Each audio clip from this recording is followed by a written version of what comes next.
আজ আমি চলে এসেছি পাটুলিতে। পাটুলিতে এবছরের শীতের সার্কাস খেলা বসে গেছে।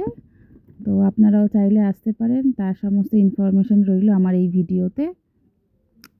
এখানে গাড়ি পার্কিংয়ের ব্যবস্থা আছে। গাড়ি পার্কিংয়ের জন্য আলাদা আলাদা চার্জ, আলাদা আলাদা গাড়ির জন্য। যে 100 টাকা হচ্ছে 4 চাকার জন্য, অটো আর টোটোর জন্য হচ্ছে 60 টাকা, বাইকের জন্য 30 টাকা, সাইকেলের জন্য 10 টাকা। এই ঢুকেই বাঁদিকে টিকিট কাউন্টার আছে, এখান থেকে টিকিট কেটে নিতে পারবেন।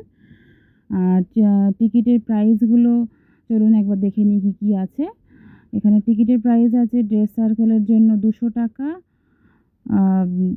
বাচ্চাদেরও পুরো টিকিট লাগবে এখানে। সুপার সার্কেলে 300 টাকা, আর স্পেশাল সার্কেল যেটা আছে তার জন্য 400 টাকা করে টিকিট। অ্যাডভান্স বুকিংয়ের ব্যবস্থা আছে, চাইলে অ্যাডভান্স বুকিং করে আসতে পারেন, তাতে আপনারা সিটটা একটু সামনের দিকে পাবেন, বাচ্চাদের দেখতে সুবিধা হবে। শো টাইমটা দেখে নিই কী কী আছে। শো টাইম আছে 3টে, 1টা থেকে 1টা, 4টে থেকে 1টা, আর 7টা থেকে 1টা। এক একটা শো 2 ঘন্টার করে হচ্ছে। তো আপনারা আপনাদের সময় মতন সময় বুঝে আসবেন। এখন তো বাচ্চাদের স্কুল ছুটিই পড়ে যাবে বড়দিনের।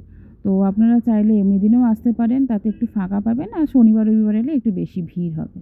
আর গ্যালারি টিকিট আছে 100 টাকা করে। আর এখানে হচ্ছে এই যে এটা এন্ট্রান্স। আচ্ছা, এটা হচ্ছে পাটুলিতে হচ্ছে। পাটুলি 45 বাস স্ট্যান্ড আছে, তার ঠিক পাশে এই বিশাল মাঠ। এই মাঠেই হচ্ছে এবছরের অজন্তা সার্কাস। এই মাঠে আপনি গাড়ি, বাইক বা অটো যাতে করেই আসবেন সেটা পার্কিং করে রাখতে পারবেন, পার্কিং চার্জ দিয়ে। আর এই যে এইটা হচ্ছে অজন্তা সার্কাসের এন্ট্রান্স।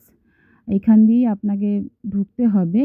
এই গেট দিয়ে ঢুকে ভেতরে হচ্ছে ওয়েটিং জোন আছে। আমি যে সময় এসেছি এই সময় সার্কাস হচ্ছে না, যার ফলে এখানে ওয়েট করতে হবে।